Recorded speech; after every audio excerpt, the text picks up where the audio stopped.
Hello, and welcome back to Learning with Lee. In today's episode, we are going to begin to look at classes and object-oriented programming. Technically, you can to a certain extent use structs for some of object-oriented programming. However, the development of classes is where really C++ begins to differ from C. There are a few earlier spots where things differed, however, C++ was designed to be object-oriented, and C really struggled with this, and we'll get into what object-oriented actually means as we go through this to a certain extent. However, for now, let's focus on what classes are. Classes are very similar to what structs are, which is why I showed you what a struct was first. Because classes are designed to solve several problems that structs have. And structs in C++ are a bit different than structs in C. Because earlier on I had said that you are not able to actually do things such as ensure that some external program can use int item, link pointer next item, and link pointer previous item, and can assign them to whatever they want to. Such as in intro.cpp, even though I should only be accessing these through these methods and really only accessing it through a linked list, I should never actually be particularly dealing with links by themselves. And technically C++ actually allows us to a certain extent to do some of those things in terms of making certain that these items in here are only accessible within link itself. And that I can do by adding on this private clause up here. And it basically says everything after this colon is going to be only accessible within this scope, within a link. So if I have any link, it can access these points of information within it.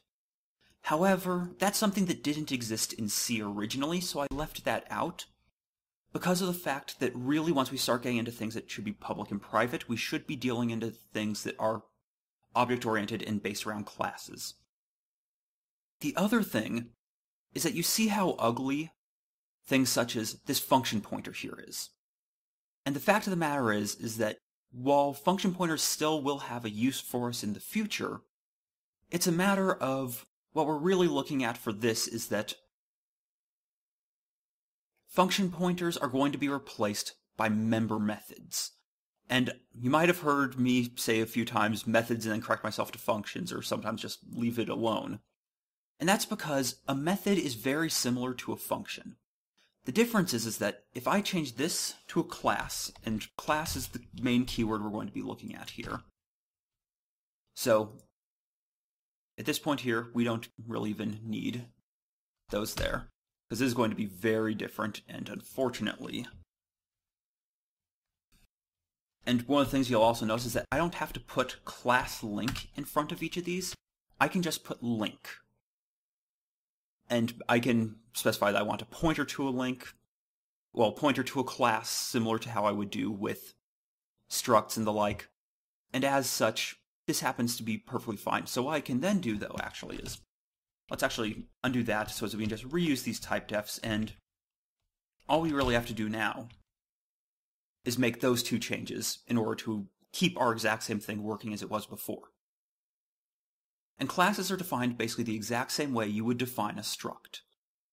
The major difference is that what has to be dealt with is accessibility. And you remember how earlier I was referring to how I could put private in front of these here? The major difference between a class and a struct is that by default, a class, everything within that class, has private. So it's only accessible from within that class itself.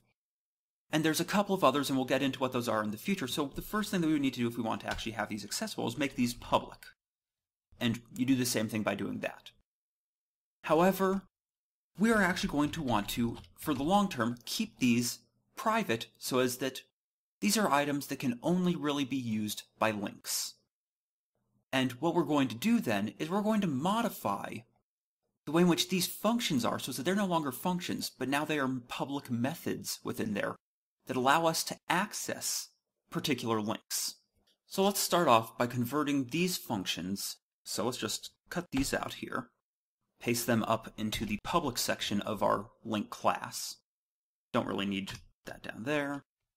And the first thing I'm going to do is I'm actually going to set aside this new links method.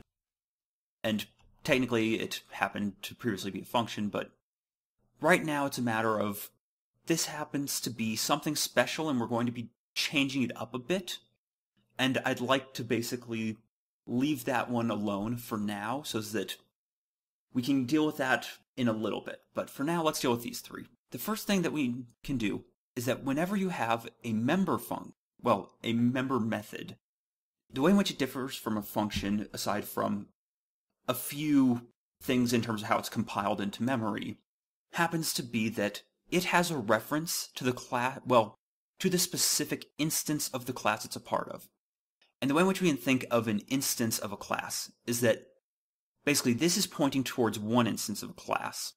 This could be pointing towards that same instance of a class. It could be pointing towards a different instance of the class. Basically, whenever I use the term instance, think about it like this. Some section of memory is having to get set aside for that instance. And in some cases, two instances might be referencing the exact same one. However, the important thing about this is that with member methods, when you call, and the way in which we'll access this is similar to how we accessed this pointer to a function down in here, where we ended up referencing it by using this as though it happens to be a part of that, previously part of that struct. So what we would now do, though, happens to be in here. The important thing to understand is that this particular list here, in case we were to be dealing with a method as opposed to a function, it would actually know of which list it's a part of, and basically have that as sort of an invisible argument to that function, to that method. So, the first thing in here is that we don't need any knowledge of the link we want to insert as an argument, because the method already knows about that. So we can remove that argument. Likewise, we can remove the argument here from this one here, and same thing for here. And this is one of those things that's a bit nicer, a bit cleaner, and we'll see how it ends up being implemented and how it ends up looking later on once we start using it. But for now, let's also open up our link.cpp file, maximize this thing, and split this guy off to the right-hand side so we can look at them side by side. So what we have to change in here, and the first thing is that classes are different than structs in that they also behave similar to a namespace. And that's that I can take this link here, copy it, what I have to do is I have to do this, and then I have to do this. And that's how I access member methods of it when I happen to be actually defining their abilities. So what I have to do is I have to go through, do all of these in here. Technically, new link I'll leave alone because that's actually not that big of a deal. And then this one down here, and really simple. And also, here's another nice thing. I don't have to check if it's a null pointer for this reference to itself, because if that instance is null, I'll get an error when I try to call the method, not when I actually am in the method.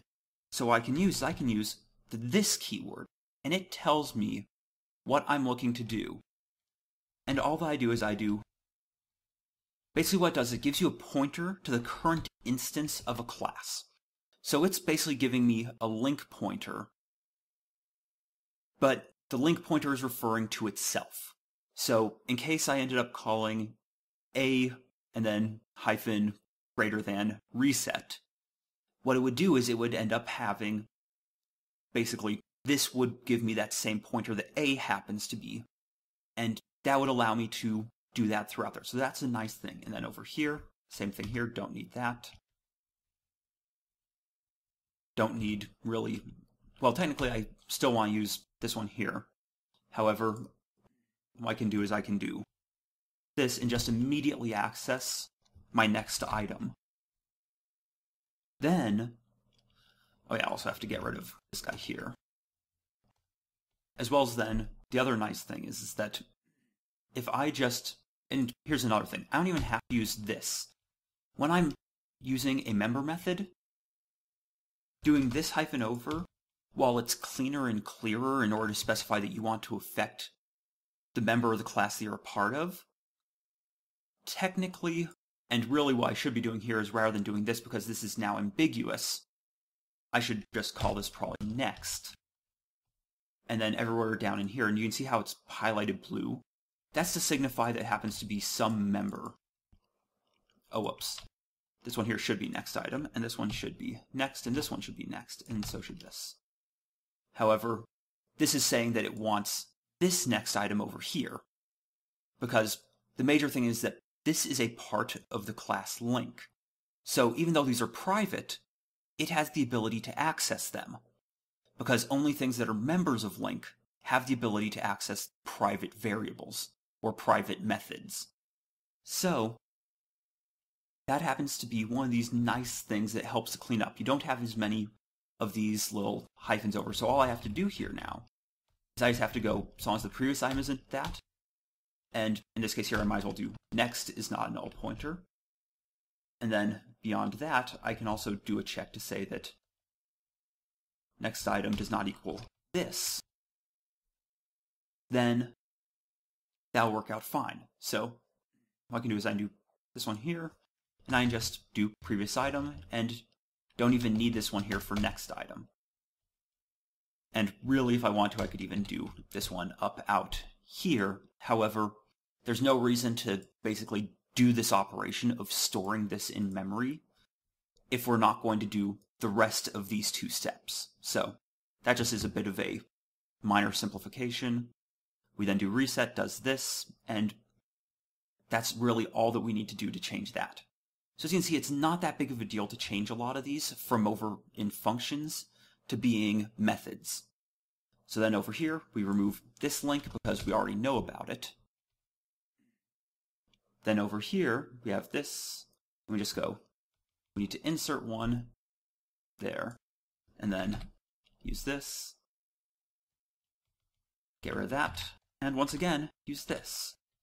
And it's a bit cleaner, and to update these, I just would say update this item and the link pointer to that. Well, yeah, that'll work fine for now, so. Well, actually, the new next item and this links pointer to that item, just so as that it's a bit clearer as to what this is actually doing. Oh yeah, and we don't have to pass in that for now. So let's get on to what I was going to talk about with new link. And this happens to be a somewhat important thing to deal with when we're dealing with classes, and that's that we don't need a function to generate one of these for us. There's already something that exists to allocate that memory to give us a new one. And that's known as a constructor. And this is something that we haven't really gone into yet, and we're going to get into that in the next episode, in which we're going to discuss constructors, which is basically how you end up creating a link or a linked list. And then, alternatively down here, the different things such as how you then delete a list, because there are specific methods that you do when you want something to be deleted so that it will clean up its memory. And you don't need to create your own custom function for it. There are specific methods that all classes end up having. So that's really all for today. In case you want to, you can spend some time reading about classes online, or I would highly recommend Bjarne Stroustrup's book on C++. But we're going to continue the discussion the next time. Thank you very much for watching. I hope you have a wonderful day.